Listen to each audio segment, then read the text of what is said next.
정치적으로 이 시기가 굉장히 중요한 시기입니다. 이 암호화폐 투자자들의 또 표심을 살 수 있는 게 클래리티 법안이거든요. 3.5% 이자 전쟁인데 이자 금지 독소 조항이 있어요. 여기서 코인베이스가 반격을 했습니다. 규제를 이제 정면 돌파를 했어요. 클래리티 법안이 통과됐을 때 어떤 코인들이 탑3로 세를 받을 수 있는지 세 가지 코인을 좀 제가 선별을 해왔습니다.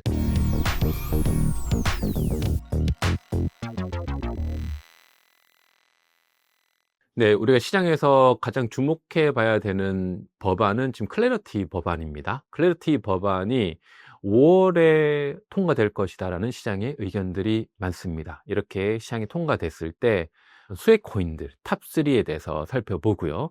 특히 시장에서 코인베이스가 이 클래리티 법안 관련해서 3.5% 이자라는 파격적인 승부수를 던졌습니다. 이것도 함께 살펴보는 시간을 갖도록 하겠습니다. 자, 클래리티 법안의 핵심을 한번 다시 짚어보면요. 코인에 신분증이 생기는 거예요. 코인이 증권인가 상품인가 이 두 가지를 구별해주는 중요한 법안입니다. 관할권에서 있어서 확정을 짓는 중요한 내용입니다. 그래서 비트코인하고 이더리움은 상품이죠. 그래서 상품선물거래위원회에서 상품으로 확정이 되어 있다라고 보실 수 있고요. 다음은 이제 증권성의 판단 부분이 있는데 이런 상품이 아닌 증권성으로 판단되는 코인들은 재단 통제력이 좀 강한 코인들이죠. 이런 코인들은 증권거래위원회 관할로 분류해서 엄격하게 관리가 됩니다. 그래서 코인들이 증권성 여부가 있는 것보다 이 상품 위주로 가는 것이 좋습니다. 내가 가지고 있는 코인들이 상품으로 될 것인가, 증권으로 분류될 것인가를 좀 구별해 보는 게 굉장히 중요하고요. 이 클래리티 법안을 통해서 결국에 제도권의 편입이 가속화되는 거예요. 기관 투자자들이 이제 법적 리스크 없이 대규모 자금을 제대로 투입할 수 있는 근거를 마련하는 거기 때문에 유동성이 더 들어올 수 있는 중요한 기로에 서 있는 그런 법안입니다. 5월 통과가 유력한 시장의 이유가 세 가지 정도가 있습니다. 뭐 예측이긴 한데 첫 번째로는 행정부가 좀 압박을 하고 있어요. 스콧 베센트 재무장관이 봄 내에 입법을 완료해라 이러한 언급을 했습니다. 5월 내에 이제 실제적으로 이 법안이 통과되어야 되는 압박을 낸 거죠. 이게 왜 그러냐면 정치적으로 이 시기가 굉장히 중요한 시기입니다. 지금의 이제 공화당 같은 경우 11월 중간 선거가 굉장히 중요해요. 이 11월 중간 선거 전에 암호화폐 투자자들이 미국에 굉장히 많잖아요. 이 암호화폐 투자자들의 또 표심을 살 수 있는 게 클래리티 법안이거든요. 그래서 클래리티 법안이 반드시 통과가 돼야 되는데 통과가 돼서 투표에까지 실제 반응이 되려면 5월에 통과가 돼야 됩니다. 그래야지만 이 11월 중간 선거 때 이것이 활용이 되는 그러한 시기로 볼 수 있어요. 그래서 표심을 잡기 위한 혁신 성과로 5월 내에 통과가 되는 게 굉장히 중요한 시기다. 그래서 뭐 큰 리스크가 없고 큰 잡음이 없다면 5월에 통과가 좀 유력하고요.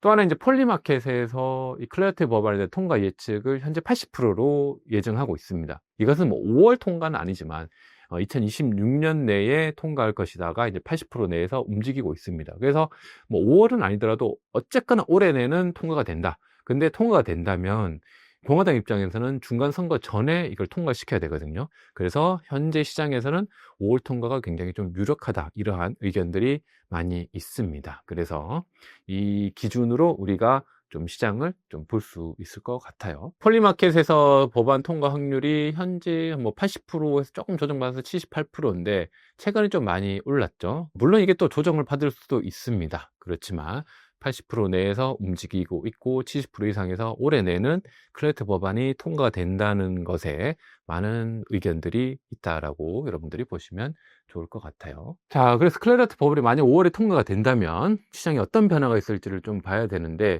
클래리티 법안에서 쟁점으로 논의하고 있는 가장 핵심적인 사항은 전통은행하고 코인 거래소하고 스테이블 코인 관련해서 이자 관련 이슈가 있습니다.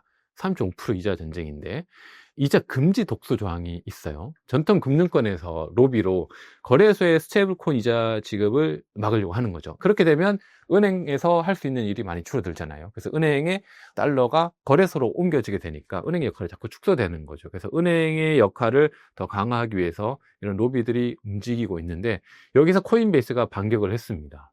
소비자 이익을 뺏는 굉장히 구시대적 발상 이라면서 지지 철회를 배수진을 치고 있고요. 그래서 이 두 가지 쟁점에서 핵심 쟁점은 이겁니다. 이자를 주는 스테이블 코인이 은행 예금인가 투자 상품인가 이것을 좀 분류를 해야 돼요. 그래서 이 분류 가지고 지금 뭐 민주당 그리고 내부에서 은행과 크립토 관련 기업들이 마지막 좀 조율을 하고 있는 그런 단계라고 보시면 될 것 같습니다. 이런 단계에서 코인베이스가 물러나지 않고 오히려 정면 돌파를 했습니다. 시장에서 정말 이 코인베이스 포함한 크립토에서 스테이블 코인 관련 이자가 조금 긍정적으로 되는 거 아닌가 이런 의견들도 있는 것 같아요.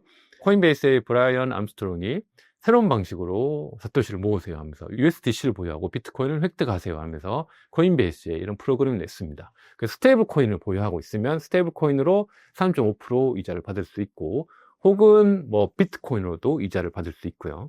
USDC만 가지고 있으면 이자를 주는 이 프로그램을 런칭을 했습니다. 일단 제도가 아직 확정되지 않은 상황에서 코인베이스가 먼저 이렇게 치고 들어간 거죠. 그렇다면 코인베이스는 지금 앞단에서 계속 이야기를 하고 있잖아요. 내부 상황을 가장 잘 알고 있을 겁니다. 모든 내용을 오픈하지는 못하겠지만 우리가 두 가지로 해석할 수 있을 것 같아요. 만약에 이제 법안이 통과된다는 쪽에 어느 정도 내부 정보가 있어서 좀 적극적으로 이렇게 하는 방향이 있고요. 또 하나는 또 아닐 수도 있습니다. 뭐 거기서 확정되지 않았지만 만약에 이것이 안 된다고 하더라도 코인베이스 입장에서는 이 프로그램은 다시 뭐 폐지는 할 수 있어요. 이자 관련해서 아니면 뭐 다른 방향으로 우회하는 방향이 있을 수 있을 것 같고 그래서 그런 이제 법안 관련해서 우회하거나 혹은 프로그램을 폐지하는 그런 방향도 있는데 폐지하기에는 좀 리스크가 있지 않을까 이런 생각이 있습니다. 그래서 확률적으로 어떤 방식이든 스테이블 코인 관련해서 크립토 기업들이 특히 코인베이스가 이자를 줄 수 있는 어떤 방법이 있을 것이다. 이런 쪽에 좀 더 확률적으로 생각해 보는 게 좋을 것 같다는 생각이 있습니다. 규제를 이제 정면 돌파를 했어요. 그래서 USDC 리워드를 강행했습니다. 규제 논의하고 있는 중이에요. 근데 3.5% 이자율을 유지하면서 사용자 결집을 했고 아마 이것을 정치적으로 좀 활용할 수도 있을 것 같습니다. 크립토 시장에 굉장히 많은 사용자들이 있잖아요. 25만 명 이상의 사용자를 이 정치적 좀 세력으로 만들어서 압박을 하는 것을 의외. 이거는 해야 된다. 너무 시대를 거스르는 그런 정치를 하면 안 된다라는 거죠. 그래서 규제가 확정되기 전에 코인베이스 입장에서는 어떤 USDC를 미국 내에서 디지털 달러 표준으로 굳히면서 자기들이 실제 스테이블 코인으로 이자를 제일 잘 줄 수 있고 안정적인 서비스 사업자다. 이러한 지위도 가져가기 위해서 코인베이스가 이런 정면 돌파를 하고 있는 모습을 우리가 좀 볼 수 있을 것 같습니다. 그래서 이렇게 클래리티 법안이 통과됐을 때 어떤 코인들이 탑3로 좀 수혜를 받을 수 있는지 세 가지 코인을 좀 제가 선별을 해왔습니다. 첫째는 역시 비트코인입니다. 비트코인은 이미 확정이 돼 있어요. 디지털 상품 지위로 확정이 돼 있습니다. CFTC 관할권 아래 법적 안정성을 일정 확보해 있기 때문에 은행권이 공식 포트폴리오로 편입하면서 대형 자산들의 배분을 가속화하는데 가장 좋은 자산으로 우리가 볼 수 있고요. 두 번째는 이제 이더리움을 볼 수 있겠죠. 이더리움은 실제 클래리티 법안이 통과되고 금융의 인프라가 생겼을 때 어떤 표준이 되는 시장 이슈인 RWA 같은 그런 실물 자산 그리고 스테이블 코인 발행 이 두 가지의 본진이 이더리움이거든요. 그래서 제도권에서 디파이가 블랙록을 포함한 온체인에서 표준 내용 정착하고 하는 흐름들이 있잖아요. 그래서 금융 인프라의 표준 모델로 이더리움이 확실히 지위를 굳히게 될 것이다.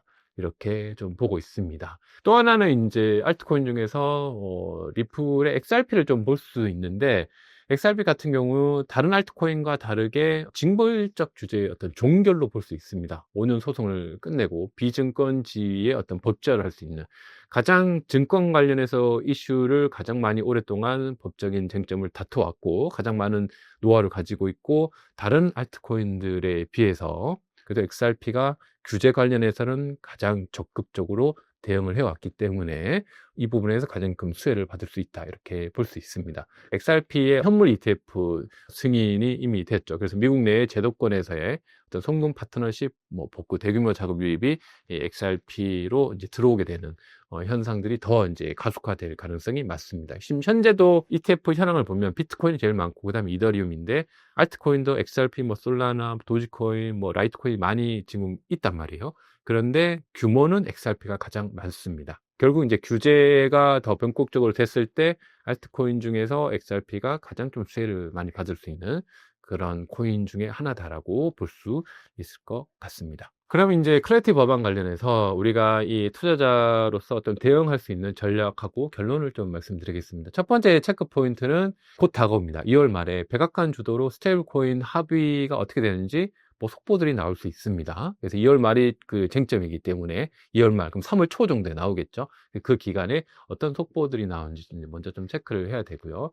두 번째는 이 수혜를 받을 수 있는 수혜주, 주식시장에서는 또 코인베이스가 수혜 주식이 될 수 있습니다. 그래서 코인베이스 지금 많이 떨어져 있는데 코인베이스 주가를 좀 체크해 보시면 좋습니다.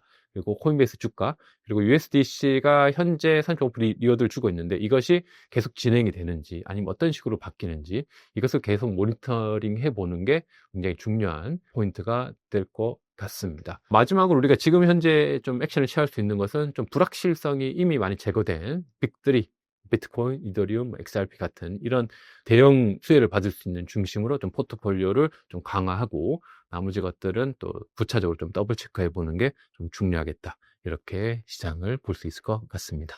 네, 감사합니다.